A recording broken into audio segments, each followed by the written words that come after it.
Subscribe कीजिए हमारे channel नूर रज़ा को और बेल आइकन को प्रेस कीजिए, जिससे आपको हमारी न्यू वीडियो की नोटिफिकेशन मिलती रहे। हुजूर अलैहिस्सलाम की बातों को होश से सुनो, गोश से सुनो, दिल के कानों से सुनो।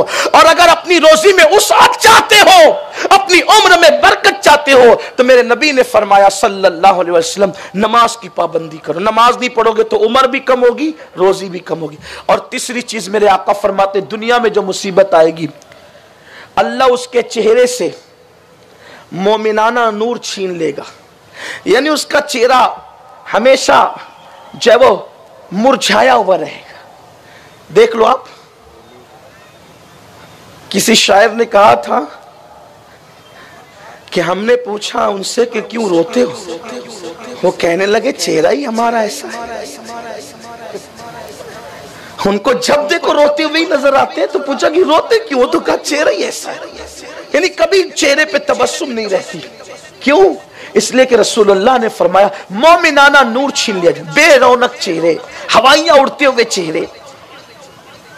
वरना मोमिन के चेहरे तो ऐसे हैं कि जिसे देखो, मोमिन को देखो, खुदा याद आ जाए। इसकी रानाइया ये है, इसकी रानाइया, इसको जमाल देने वाले खुदा के हुस्न का आलम क्या हो।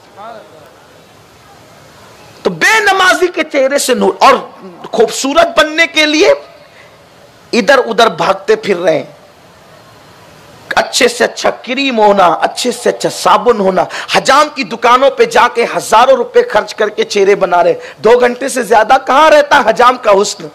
अगर हुस्न हजाम की दुकान से ही तकसीम होता, तो फिर दुनिया में कोई जो है वो बेहुस्न न रहता, फिर हसीनों की मंडी लग जाती।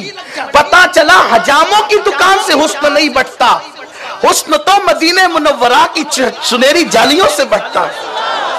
और सजदों के बगैर हुस्न किसी को नसीब नहीं हो सकता। तो आका फरमाते बेनमाजियों के चेहरे से नूर छीन लिया जाता है।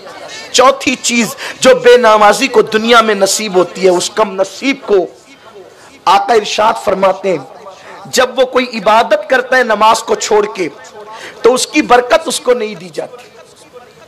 यहां पर अपने उलमा की मौजूदगी में, मशाइख की मौजूदगी में एक जुर्रत कर रहा हूं, गलती करूंगा तो मेरी इस्लाह करें। हमने फराइज को छोड़ के नवाफिल को ज्यादा अहमियत दे दी। मिसाल के तौर पे नमाज नहीं पढ़ेंगे, नियाज कसरत से करेंगे। नमाज नहीं पढ़ेंगे, मस्जिद में नहीं जाएंगे, वली की मजार पे बिल्कुल पाबंदी से जाएंगे। कुछ लोग ऐसे हैं, अल्लाह के रसूल अलैहिस्सलाम फरमा रहे हैं, और इसको लिखा गौस पाक ने, इस हदीस को गौस पाक ने भी लिखा है अपनी किताब में, कि वो नमाज को छोड़कर जो भी नेकी करेगा उसकी बरकत से महरूम रहेगा।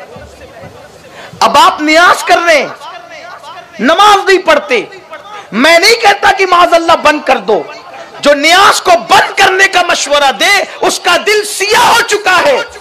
क्योंकि हमारे नबी का फरमान है, जो किसी इंसान को एक लुकमा खिलाता है, सिर्फ एक लुकमा निवाला एक, आका फरमाते उसके और जहन्नम के दरमियान 7 पर्दे अल्लाह गिरा देता है। और एक से दूसरे पर्दे के दरमियान का फासला 1000 साल का फासला होता है। यानी अल्लाह अकबर, अगर कोई बंदा किसी को एक लुकमा खिला दे, तो उसके और जहन्नम के दरमियान 7000 साल का फासला पैदा कर दिया जाता है। जब एक लुकमा खिलाने की बरकत यह है, तो पेट भर खिलाने की बरकत क्या होगी। और एक को खिलाने की बरकत यह है, तो हजारों को खिलाने की बरकत क्या होगी। हम नियाज के मुखालिफ नहीं है, लेकिन अल्लाह के रसूल ने फरमाया नमाज को छोड़कर जो नेकी करोगे उसकी बरकत से महरूम कर दिए जाओ। मजार पे फूल डाल रहे आप, बरकत से महरूम हो जाओगे अगर नमाज नहीं पढ़ो। आपने कभी देखा कोई वली का ऐसा आस्ताना जहां आस्ताना और मस्जिद ना हो? रसूलुल्लाह के मजार से भी मस्जिद लगी हुई है, गौस पाक के मजार से भी मस्जिद लगी हुई है, गरीब नवाज के मजार से तो 3-3 मस्जिदें लगी हुई है, मखदूम सिमना के मजार से 2-2 मस्जिदें लगी हुई है, इमाम अहले सुन्नत इमाम अहमद रजा के मजार से भी मस्जिद लगी हुई है। बल्कि हद तो यह है, वलियों ने पहले मजार नहीं बनाई, पहले मस्जिद बनाई और बताया कि पहले जब तक मस्जिद में नहीं आओगे, यहां आना तुम्हारे लिए बरकत का बाइस नहीं होगा। इसलिए मेरी गुजारिश है, सुन्नियों अपनी फिक्र बदलो, अपनी सोच बदलो।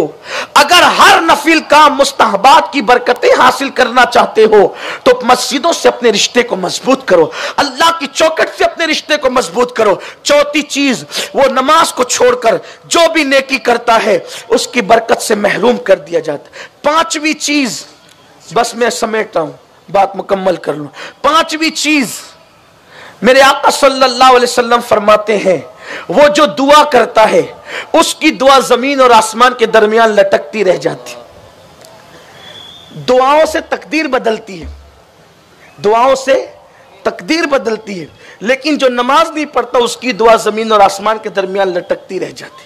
छठी चीज, मेरे आका फरमाते हैं सल्लल्लाहु अलैहि वसल्लम कि अल्लाह नेकों की दुआ से उसका हिस्सा खत्म कर देता है।